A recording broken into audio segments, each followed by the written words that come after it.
Bon voilà, donc le contour à l'intérieur, l'intérêt du contour à l'intérieur. Mais sur du texte, ça ne marche pas. Et donc on est coincé là. Alors si vous faites ça dans InDesign, vous allez voir que d'office dans InDesign, le contour se met derrière le dessin du texte. Ben écoutez, vous pouvez lancer InDesign, on va faire le test parce que on va vérifier comme ça. C'est bien clair pour tout le monde.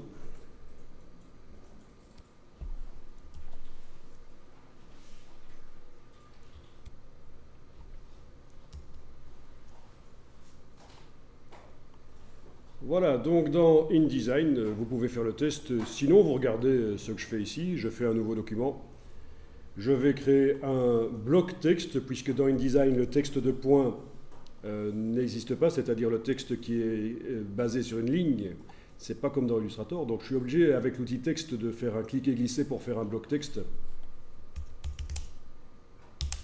Vous tapez ce que vous voulez, mais pas trop long bien sûr, et on va augmenter la taille du caractère.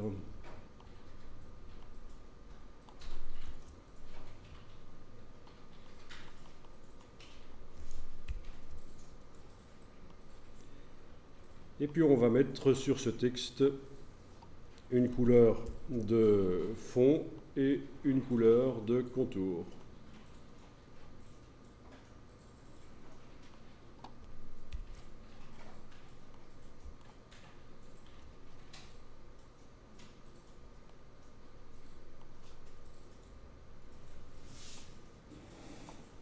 Bien. Et au niveau de l'épaisseur, donc menu fenêtre contour, on va faire une épaisseur assez épaisse comme on a fait dans Illustrator pour la démonstration. Et voyez la différence par rapport à Illustrator, le contour se met sur l'extérieur de la lettre, le dessin original de la lettre n'est pas modifié. Et ça c'est très bien. Et donc on voudrait que Illustrator fonctionne comme ça. Bon.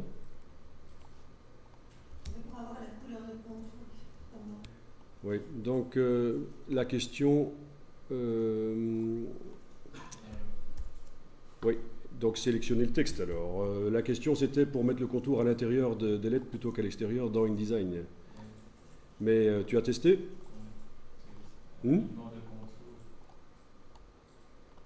Ah oui, ça marche. Ça marche. Donc à cheval et à l'intérieur, ça n'a pas l'air d'être possible. Extérieur ou à cheval? Mais à l'intérieur? Et c'est inaccessible là. Donc voilà, ça répond à ta question. Mais il y a peut-être des possibilités malgré tout, puisque sur le web, il y a des articles qui parlent de ça. Donc sur le fameux site InDesign Secrets.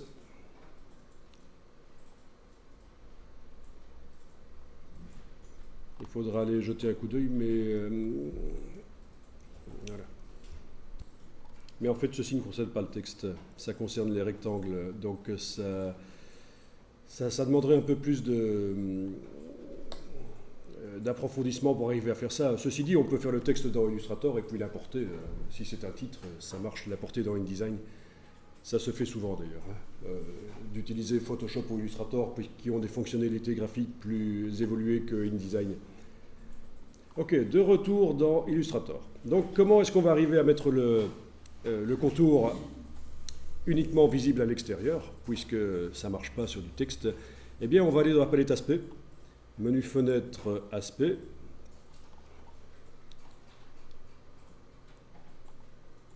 Voilà. Alors, la palette aspect vous montre que quand vous sélectionnez les lettres avec l'outil texte, les caractères ont la couleur que vous aviez choisie de fond et de contour. D'accord. Par contre, quand vous sélectionnez la ligne de base, ben on ne voit pas quelle a de couleur. La ligne de base est une espèce de conteneur. On a accès au contenu quand on est sur la ligne de base en double-cliquant sur le mot caractère. Voilà, et c'est comme si vous aviez sélectionné avec l'outil texte le texte. D'accord ? Donc avec la flèche noire, c'est la ligne de base du texte qui est sélectionnée. La palette aspect nous permet de descendre directement sur le contenu de cette ligne, en quelque sorte, les caractères, en double-cliquant dessus. Et là, on retrouve ce qu'on avait quand on avait sélectionné avec l'outil texte les caractères. Donc on voit un contour et un fond. Et je vais déplacer le contour sous le fond, c'est aussi bête que ça. Sauf que ça ne marche pas. Ben oui. Vous ne pouvez pas gérer l'empilement du contour et du fond quand vous avez mis les couleurs sur les caractères. Moi, je vois pas le contour. Et donc, c'est quoi l'astuce? Ben, c'est ça. Vous allez enlever la couleur sur les caractères.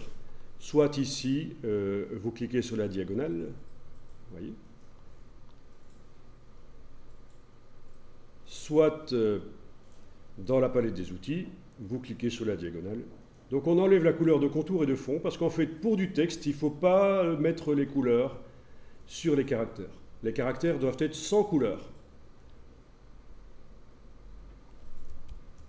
C'est la meilleure manière de travailler le texte dans Illustrator, c'est de ne pas mettre de couleur sur les caractères. Et donc là, on n'a rien qui apparaît.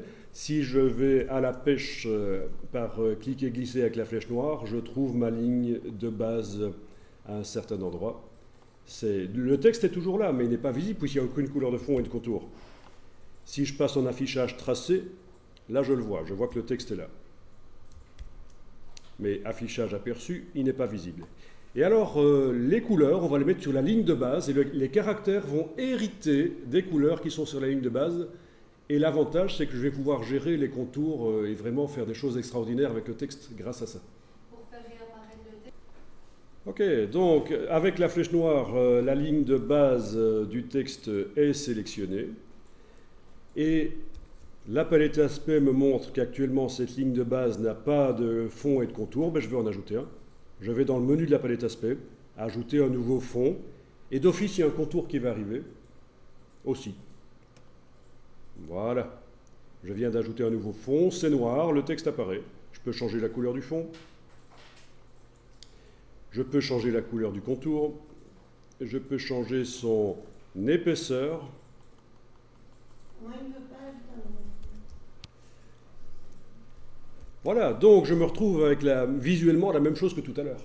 Enfin, ce n'est pas exactement les mêmes couleurs que tout à l'heure, mais le même problème, le contour déborde sur le fond. Sauf que ici, vu que ça a été mis sur la ligne de base et pas sur les caractères, eh bien je peux déplacer le mot contour sous le mot fond, et là, il y reste. Et voilà. Et vous êtes dans la même situation que dans InDesign. C'est comme un calque. Ah ben oui, exactement, c'est ce qu'on avait dit. Ah oui, mais tu n'étais pas là hier. Ben oui, en fait, la palette aspect est une espèce de mini palette des calques qui concerne les objets. Un objet a une mini palette des calques pour gérer l'empilement des fonds et des contours. Ah, tu peux régler. Ok, bon, il y a un petit problème d'approche ici dans le titre. Vous savez comment on règle ça automatiquement?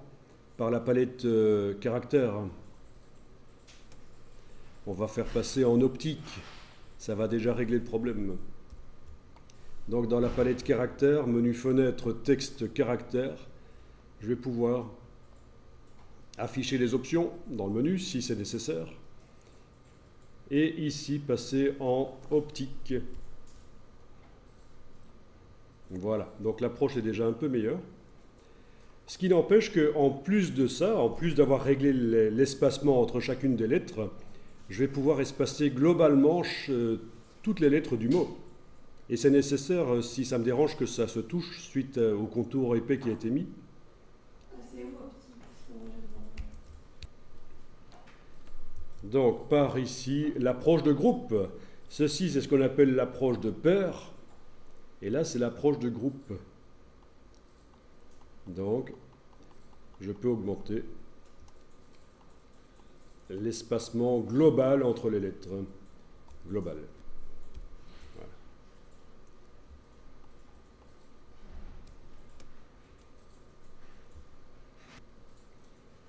S'il y a des retouches d'approche de paire à faire, c'est possible aussi. avec l'outil texte, je peux aller placer le curseur entre deux lettres. Je vois que actuellement l'approche est à moins 17 suite au fait que j'ai demandé une approche optique InDesign à gérer les espacements entre chaque lettre automatiquement.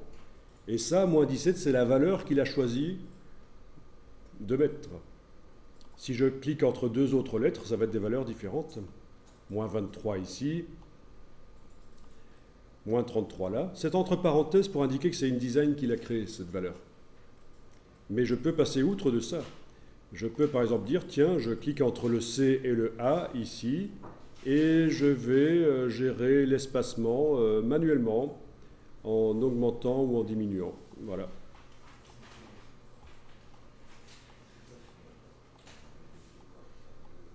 D'accord? Et donc ça doit se faire en regardant le reste du mot. Je clique entre deux autres lettres et je vais régler l'espacement manuellement. Enfin, vous voyez que c'est un peu le cheminement, quoi. Essayez l'approche optique d'abord, donc l'espacement entre chaque paire de lettres automatique par InDesign.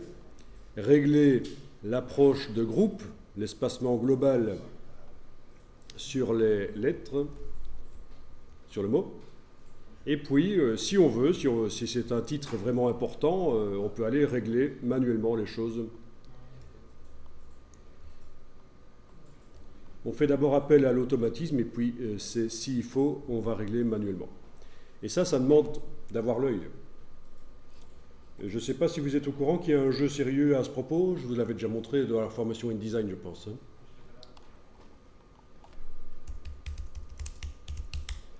Si je tape Kerning Game, Kerning ça veut dire approche de pair.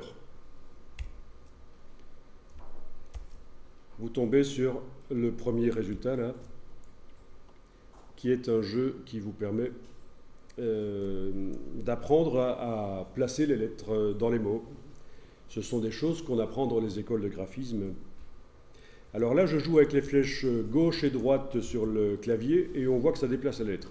Ça, c'est juste un entraînement pour faire comprendre comment ça fonctionne.